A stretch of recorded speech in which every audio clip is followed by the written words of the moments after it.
अस्सलाम वालेकुम, my self Irfan other from the global college Multan.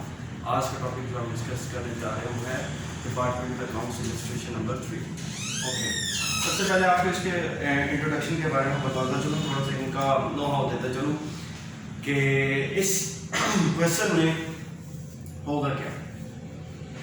पहले आपने डायरेक्टली पढ़ा ओपनिंग स्टॉक परचेजेस, उसके बाद आपने डायरेक्ट एक्सपेंसेस और इस तरह की चीज़ें पढ़ी, लेकिन ये जो सवाल है थोड़ा सा डिफरेंट है, बड़ा बाकी क्वेश्चंस के पॉइंट ऑफ व्यू से। ओके, इसमें जो चीज़ हमने फाइंड आउट करनी होगी, सबसे पहले तो हमने यहाँ पर इस क्वेश्चन में क्लोजिंग स्टॉक नहीं दिया गया। उसके अलावा इस क्वेश्चन में हमें एक्चुअली कॉस्ट जो है वो नहीं बताई गई। कॉस्ट नहीं बताई गई तो हमें क्या बताया हुआ, हमें बेसिकली उन्होंने यूनिट्स बताया हुआ है। तो हमने यूनिट्स के पॉइंट ऑफ व्यू से देखना है कि यूनिट्स के पॉइंट ऑफ व्यू से हमने उसकी कॉस्ट निकाली है। कॉस्ट निकालने के बाद हमने क्या करना है, फिलअप करना है। Okay, come to the point जो बेसिक चीज़ें हैं वो मैं आपको बताता चलूँ इसमें क्या क्या है। ओपनिंग स्टॉक,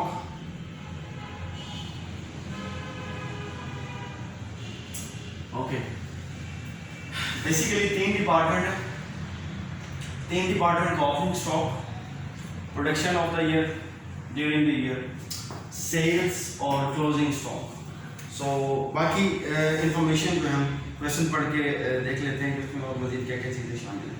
ओके, वो कह रहे हैं कि M S Suman Bhosari mills produce 3 varieties of product. पहला है सोना, दूसरा है मोना और थर्ड वन है डोना। The cost of production during the year. अब आपने इस सवाल को गौर से पढ़ना भी है, बुक अपने पास रखनी है और गौर से इसको समझना है कि बेसिकली इसमें कहा क्या गया। The cost of production during the year. Cost of production के बारे में आपको बताते चलूं, कॉस्ट ऑफ प्रोडक्शन होती क्या है।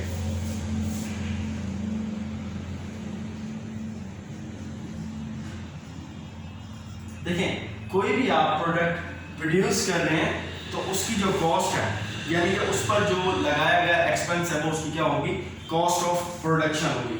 यानी कि उसको प्रोड्यूस करने में जितना खर्चा आ रहा है वो उसकी क्या होगी, कॉस्ट ऑफ प्रोडक्शन। अब वो कह रहे हैं cost of production during the year amounted 800,000, यानी कि 8 लाख।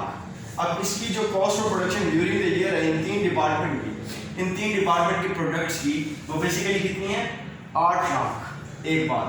दूसरी बात, output during the year word, output से मुराद कि बेसिकली हमें जो हमने कॉस्ट इनकट किया है उससे जो प्रोडक्ट है वो कितनी हमें रिसीव हुई है।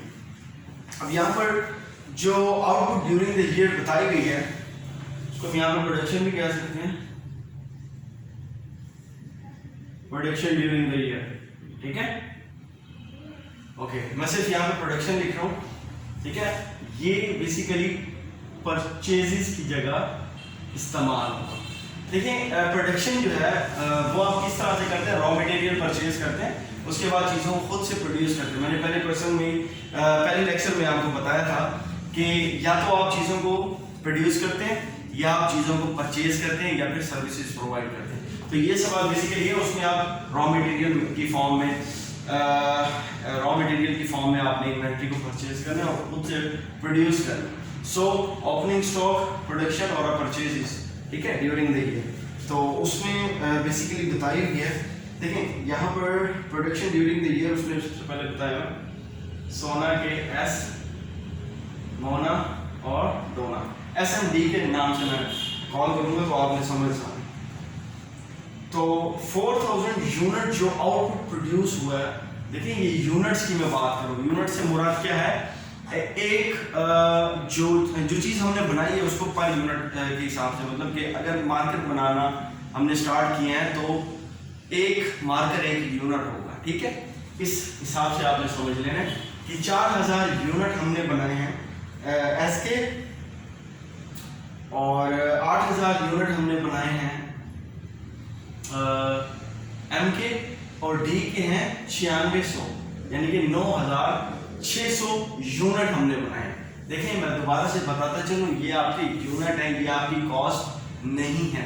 इन पे कितनी कॉस्ट इनकर्ड हुई है एक यूनिट को बनाने में, हमने वो भी निकालनी है। ठीक है, जब तक हमें वो नहीं पता चलेगी हम इनको रुपीस की फॉर्म में यहाँ पर नहीं लिख सकते। Right okay. अभी तक आपको टोटल कॉस्ट ऑफ प्रोडक्शन पता चली है, यानी कि इन पे इतनी कॉस्ट इनकर्ड हुई है। फर्दर मोर आपको बताऊंगा कि पर यूनिट कॉस्ट निकालनी कैसे है। एक तरीका तो ये है कि total cost over total units is equal to per unit cost आपकी फाइंड आउट हो जाएगी। तो लेकिन यहाँ पर कुछ सिनेरियो डिफरेंट है, हमें उस सिनेरियो को पहले स्टडी करना है, उसके बाद हमने क्या करना है उसको कंप्लीटली सॉल्व करना है। ओके देखें 4000 सोना के मोर 8000 एंड 9000 यूनिट्स जो हैं वो आपके 9600 जो हैं वो आपके डोना के हैं पड़े। अच्छा इस तरह से एक और चीज़ देखी गई यहाँ पर ओपनिंग स्टॉक के बारे में भी बताया गया, यूनिट्स ही बताए गए हैं उसके भी, ठीक है। तो SMD फॉर 50 यूनिट्स जो हैं 450 यूनिट वो उन्होंने बताए हैं। SK 300 यूनिट जो हैं वो बताए हैं आपके MK, और D के हैं 600 यूनिट्स। ये तीनों चीज़ें आपने देख लेनी है कि ओपनिंग स्टॉक और बेसिकली दूसरी जो चीज़ है वो क्या यूज़ की गई है उसमें। ओपनिंग स्टॉक के साथ आपकी प्रोडक्शन ड्यूरिंग द ईयर जो है वो डिस्कस की गई है। ओके नेक्स्ट देखते हैं कि इसमें और क्या चीज़ उसमें बताई हुई है। Well sales during the year were, sales during the year were यानी कि उसने सेल्स भी हमें बताई हुई है SMD। अच्छा जो उसने सेल बताई हुई है उसने यूनिट भी बताया हुआ है और पर यूनिट कॉस्ट भी बताई हुई है। सॉरी इसको हम लोग पर यूनिट कॉस्ट को नहीं कहेंगे, इसको कहेंगे पर यूनिट जो उन्होंने सेल किया है बेसिकली, ठीक हो गया। सो यहाँ पर 100 यूनिट्स है, 7700 यूनिट्स हैं और आपके 10,000 यूनिट्स हैं, और एट द रेट ऑफ यानी कि मल्टीप्लाई बाय 48 ओके 54 एंड 60।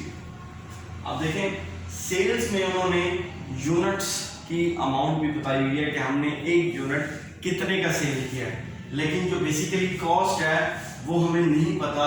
तो जब तक हमें नहीं पता तो हम यहाँ पर अमाउंट नहीं लिख सकते।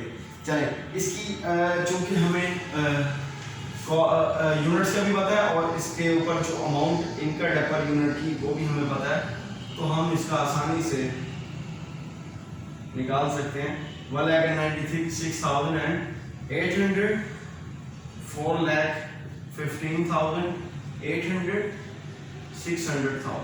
देखिए मैंने कैसे किया, मैंने 4100 को ज़रब दिया है, मल्टीप्लाई किया है 48 से, उसके बाद 7700 को 54 से और 10,000 को 60 से।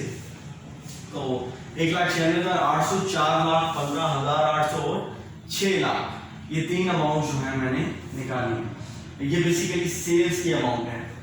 तो सेल्स की जो यूनिट की पर यूनिट की जो अमाउंट है वो डिफरेंट होती है, और जो आपकी कॉस्ट के पॉइंट ऑफ व्यू से देखा जाए जो आपने खर्च किया होता है वो डिफरेंट होता है। इसकी सिंपल एग्जांपल आपको बताते चलो। देखें sales is equal to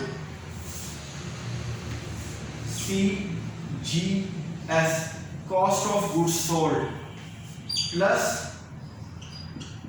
GP gross profit.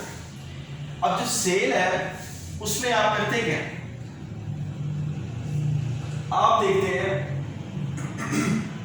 जो चीज आप सेल कर रहे हैं उसके में आपका खर्चा कितना हुआ है और उसमें आपने प्रॉफिट मार्जिन कितना है, दोनों चीजें देखिए। दोबारा से बताता चलो, कोई चीज आप अगर फरोख्त करते हैं और वो कहते हैं आप 100 रुपए की, तो 100 रुपए की तब आप करेंगे जब आपका खर्च उस पर 75 रुपए 70 रुपए 60 रुपए या 80 रुपए तक का हुआ हो, 90 रुपए हुआ तक का हुआ हो, प्लस जो एक्स्ट्रा अमाउंट होगी वो आपका क्या होगा, मुनाफा होगा, वो आपका प्रॉफिट होगा।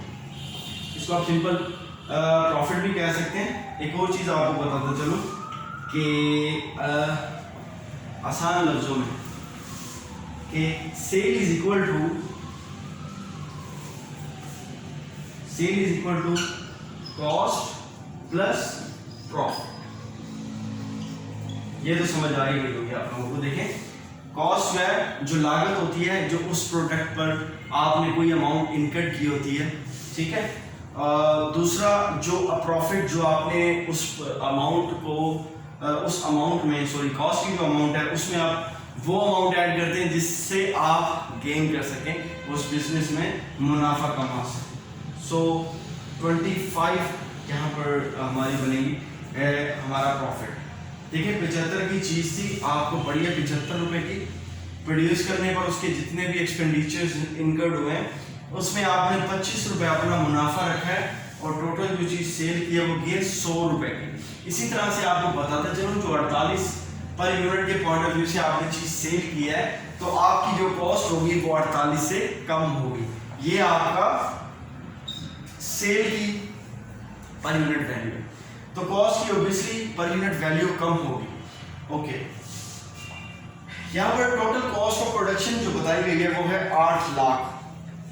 अब अगर इस चीज़ को मज़ीद देखा जाए तो फर्दर मोर हम लोग इस पॉइंट पर आएंगे कि हमें इसकी कॉस्ट का पता चलेगा और इसके प्रॉफिट का अलग अलग पता चलेगा तो हम उसका एनालिसिस इजीली कर सकते हैं। यानी कि अगर हमें उसकी प्रॉफिट का पता चल जाए या उसकी कॉस्ट का पता चल जाए तो हमें हम उसमें से सेल में से वो कॉस्ट या प्रॉफिट मार्जिन लेस कर देंगे, जो बाकी अमाउंट बचेगी वो कॉस्ट की पॉइंट ऑफ व्यू से हमारे पास आ जाएगी।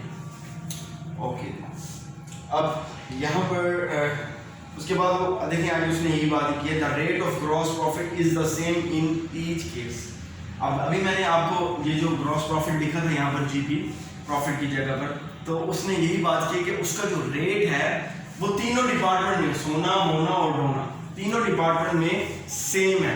यानी कहने का मतलब ये है कि अगर आप सोना डिपार्टमेंट जो है उसमें उस प्रोडक्ट में अगर आप 25 रुपये कमा रहे हैं तो मोना और डोना में भी आप 25 रुपये ही कमा रहे हैं, ठीक है। आपका जो परसेंटेज है जीपी की, जो परसेंटेज की मैं पॉइंट से बात कर रहा हूँ, 25% ही आप अर्न कर रहे हैं किसमें, एक डिपार्टमेंट में, दूसरे में भी वही और तीसरे में भी वही। मैं एक्सपोज कर रहा हूँ आपको, बता रहा हूँ।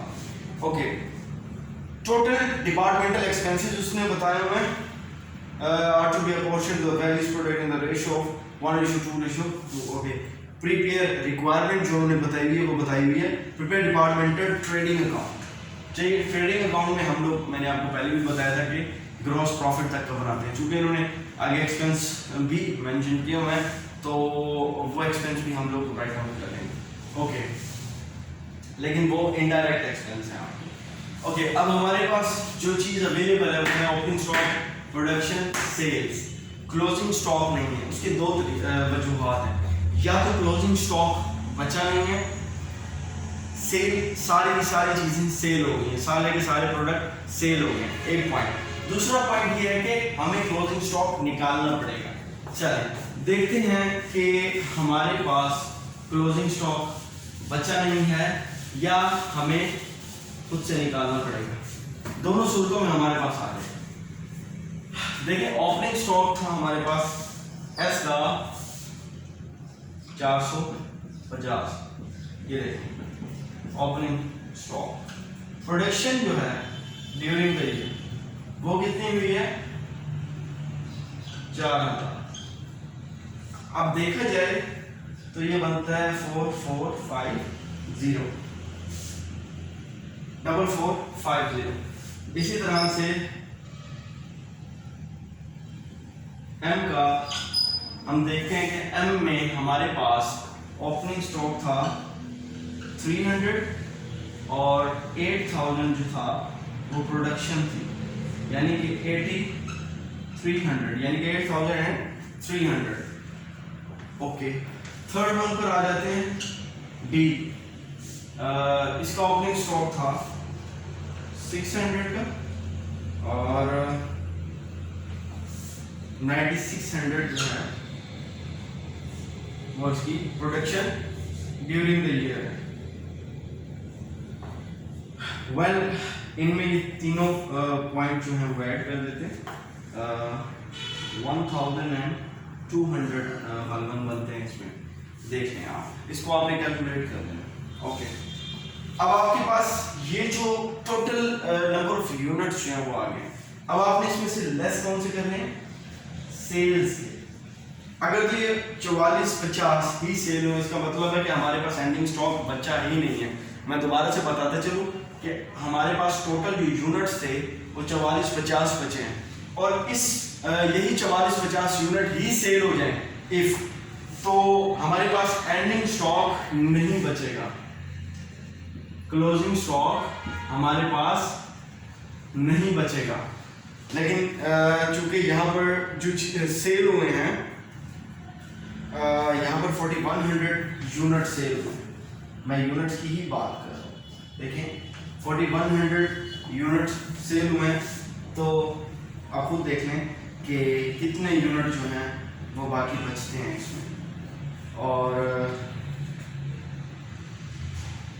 इसमें जो यूनिट सेल हुए हैं वो हैं 7700, और लास्ट में जो यूनिट सेल हुए हैं वो हुए हैं 10,000।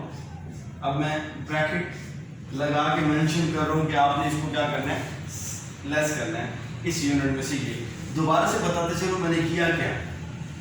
देखिए हमने निकालना है एंडिंग स्टॉक यूनिट के पॉइंट ऑफ व्यू से। अभी मैं बात करूँ, आपने ओपनिंग की यूनिट एस के और production of the during the year जो एस है, उन दोनों को जमा करना है।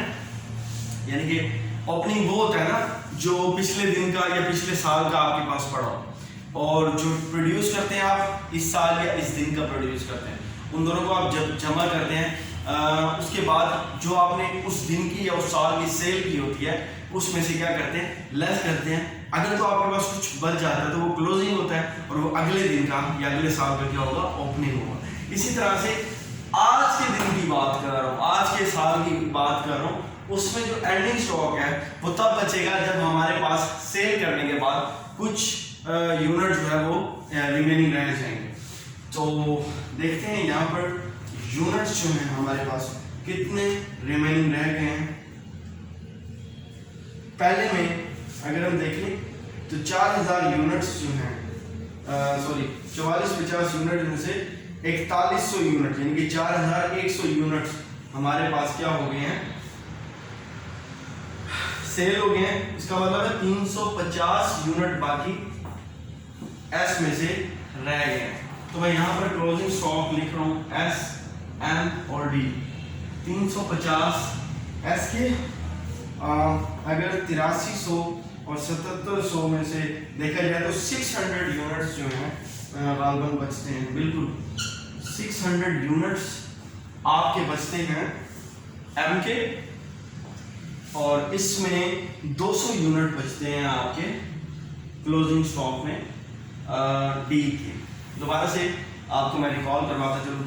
देखिए आपने ओपनिंग स्टॉक और प्रोडक्शन ड्यूरिंग द ईयर जो है उनको जमा किया, आपके पास टोटल यूनिट्स मौजूद थे, आपने उसमें से जितने सेल करते हैं जो बाकी बचे हैं वो आपके क्लोजिंग आ गए। अब आपके पास यूनिट्स जो है क्लोजिंग भी आ गए हैं, ओपनिंग भी आ गए, प्रोडक्शन वाले भी यूनिट्स आ गए, और सेल वाले तो ऑब्वियसली आपने तकरीबन ही कंप्लीट कर लिए। अब हम आते हैं इसकी कॉस्ट पर। यूनिट्स अब आपकी कंप्लीट हो चुके हैं, तो अब हम कॉस्ट की तरफ आते हैं। मुझे इरेज करने दें ताकि मैं आपको क्लियरली बता सकूं कि हमने करना क्या है। देखें ये मेरा लिखने का मकसद क्या था कि आपके पास कॉस्ट ऑफ प्रोडक्शन जो है 800,000 यानी कि 8 लाख कॉस्ट ऑफ प्रोडक्शन आपकी ड्यूरिंग द ईयर है। किसकी? सबकी। ये जो तीनों आपने प्रोड्यूस किए हैं प्रोडक्ट, तीनों डिपार्टमेंट की जो प्रोडक्ट प्रोड्यूस किए हैं 4000, 8000 और 9600, इनकी टोटल कॉस्ट कितनी आई है? 8 लाख। अब अगर हम इनकी सेल की वैल्यू निकाल लें तो हम जीपी मार्जिन से या रेट से, ग्रॉस प्रॉफिट रेट से अंदाजा लगा सकते हैं, क्योंकि सेम रेट है तीनों का, तो वहां से अंदाजा लगा सकते हैं कि पर यूनिट इन्होंने कितना अर्न किया है कौन से डिपार्टमेंट से, ओके कौन सी यूनिट में से भी। वेल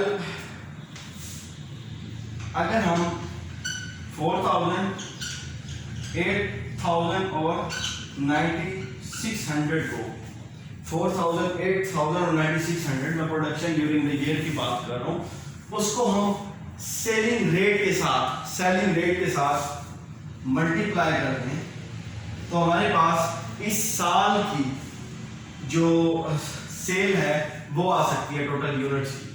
वो मैं अज्यूम कर रहा हूँ, देखें 48, 54 और 60, ये तीनों आप देख लें। ओके, अब आपने करना क्या है, इससे मल्टीप्लाई करें। इन तीनों को जब आप मल्टीप्लाई करेंगे तो इनके आंसर्स निकलेंगे 1,92,000, 4,32,000, 5,76,000। अगर इन तीनों को जमा करें तो ये हमारे पास अमाउंट बनती है 12 लाख रुपए, 1200,000 की अमाउंट बनती है हमारे पास। और ये कौन सी अमाउंट बनती है, सेल्स की अमाउंट बनती है 12 लाख रुपए। ठीक हो गया। अब अगर हम सेल में से कॉस्ट ऑफ प्रोडक्शन लेस करेंगे, दोबारा मैं कह रहा हूं सेल में से कॉस्ट ऑफ प्रोडक्शन या कॉस्ट, अगर आप सेल में से कॉस्ट लेस करते हैं तो हमारे पास क्या आ जाएगा, प्रॉफिट आ जाएगा ना, ऑब्वियसली प्रॉफिट आ जाएगा। तो हमने क्या करना है, अब देखें यहां पर सेल में से आपने कॉस्ट को लेस करना है। कॉस्ट भी आपको पता है कितनी है, 8 लाख है, और सेल की वैल्यू कितनी है ड्यूरिंग द ईयर, वो है आपकी 12 लाख।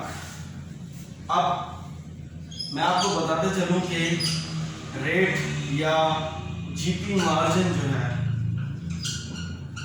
वो निकालने के लिए जो फार्मूला इस्तेमाल होता है वो क्या होता है, ग्रॉस प्रॉफिट मार्जिन। अब आपने रेट निकालने के लिए, ग्रॉस प्रॉफिट का रेट निकालने के लिए, यानी कि आपने मैंने आपको भी बताया था कि 75% अगर आपकी कॉस्ट है तो आपका प्रॉफिट मार्जिन कितना होगा, 25% होगा। इसी तरह से वही 25% वाला रेट निकालने के लिए या ग्रॉस प्रॉफिट का रेट निकालने के लिए हम क्या करेंगे, ग्रॉस प्रॉफिट ओवर सेल्स। अब जो ग्रॉस प्रॉफिट है वो आपके पास है 400,000, यानी कि 4 लाख रुपए, और सेल आपकी कितनी है 12 लाख। आपने मल्टीप्लाई बाय 100 कर देना, तो ये जो आपके पास अमाउंट निकलेगी वो निकलेगी 33.33। ठीक है, ये 1/3% आपकी जो है वो अमाउंट निकलेगी। सो इसका मतलब क्या, 33.33 या 33 सही 1/33 जो है वो आप परसेंट, वो आपने क्या किया है, प्रॉफिट अर्न किया है। इसमें से प्रॉफिट अर्न किया है। अच्छा, यानी कि आपका जो प्रॉफिट है वो मिसाल के तौर पे 33.33 है, तो आपका जो कॉस्ट होगी वो क्या होगी,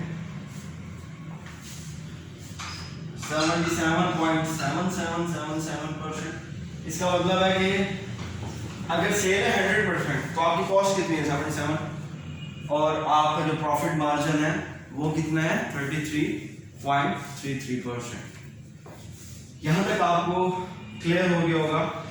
अब हमने करना क्या है, देखिए जीपी मार्जिन और ये सारी अमाउंट आपने निकाल ली, तो चलो मैं यहाँ पर कोशिश करता हूँ कंप्लीट करने की, ताकि आपको ये भी समझ आ जाए ये इसलिए करता।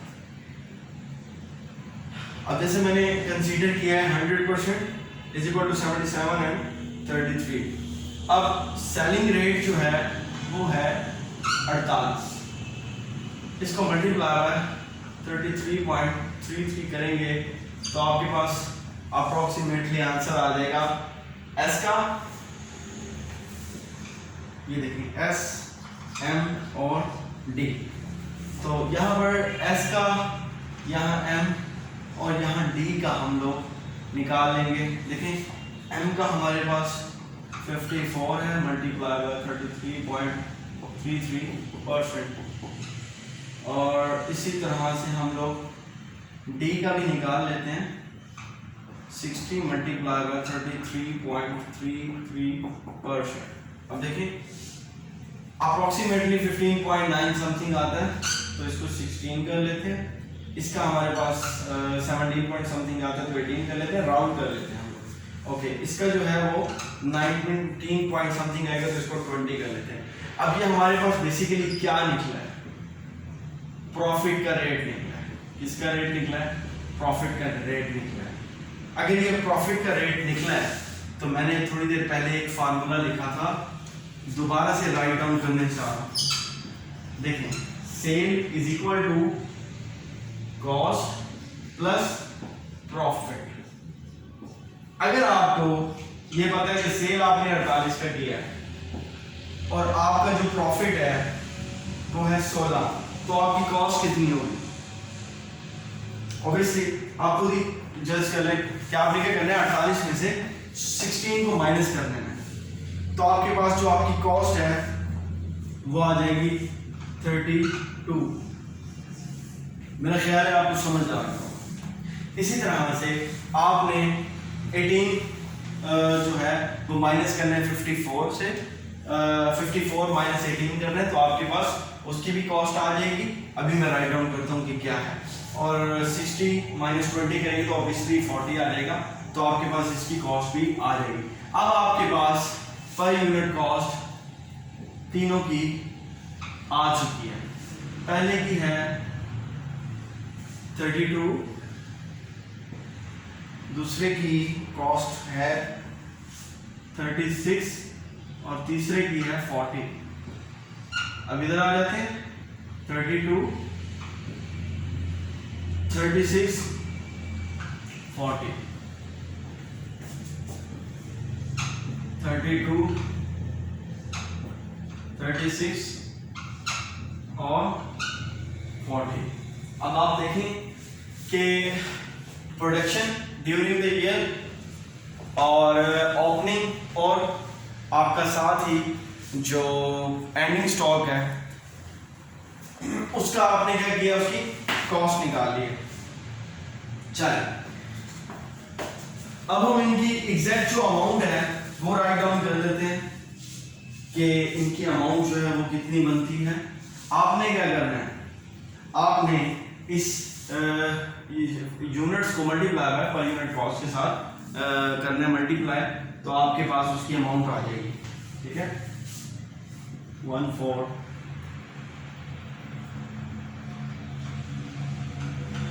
ठीक है, 14,400, 10,800 और 24,000।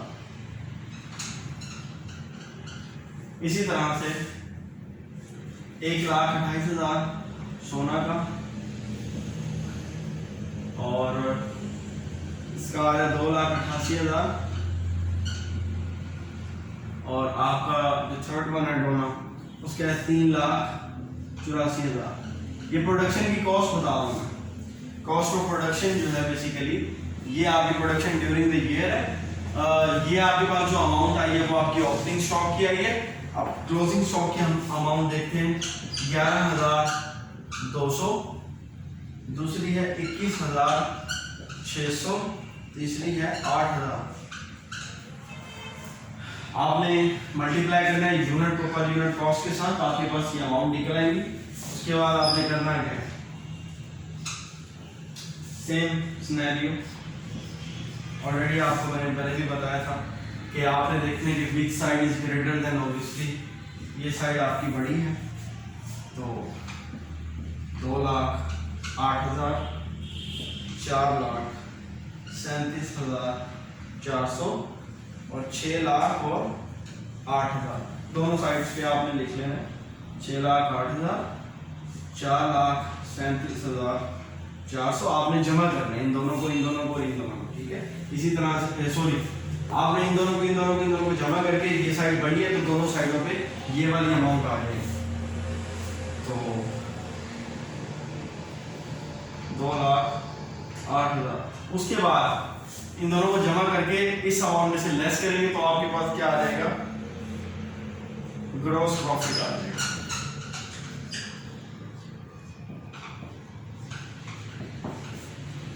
आपके पास ग्रॉस प्रॉफिट आ जाएगा इसका। चलिए इसका ग्रॉस प्रॉफिट निकालेंगे तो 65,600 आ रहा है। दूसरे का ग्रॉस प्रॉफिट निकालेंगे तो आएगा 1,38,600 और तीसरे का जो ग्रॉस प्रॉफिट आ जाएगा वो आ जाएगा 2,02,000। अब नेक्स्ट, चूंकि इन्होंने ट्रेडिंग अकाउंट तक बताया हुआ था कि आपने क्या बनाना है, सिर्फ ट्रेडिंग अकाउंट बनाना है। तो वो जो ट्रेडिंग अकाउंट है वो है सिर्फ ग्रॉस प्रॉफिट तक। अगर वो प्रॉफिट एंड लॉस अकाउंट भी साथ में कहते तो आपने क्या करना था, क्योंकि एक्सपेंस भी बताया मैं, अगर वो प्रॉफिट एंड लॉस अकाउंट साथ में रिक्वायर्ड कर लेना आपसे पेपर में, तो आपने ये कहना है ग्रॉस प्रॉफिट की अमाउंट को यहाँ पर ले आना और remaining expenses will be deducted from your gross profit और फाइनली आप नेट इनकम जो है वो तीनों डिपार्टमेंट की कैलकुलेट कर लेंगे। ओके, इलस्ट्रेशन नंबर 3 आपकी कंप्लीट हुई। कोई सवाल हो आपका, कोई कॉन्सेप्ट आपको समझ ना आया हो तो आप मुझसे कांटेक्ट कर सकते हैं, मैं आपको दोबारा से रिकॉल करवा दूँगा। Thank you so much.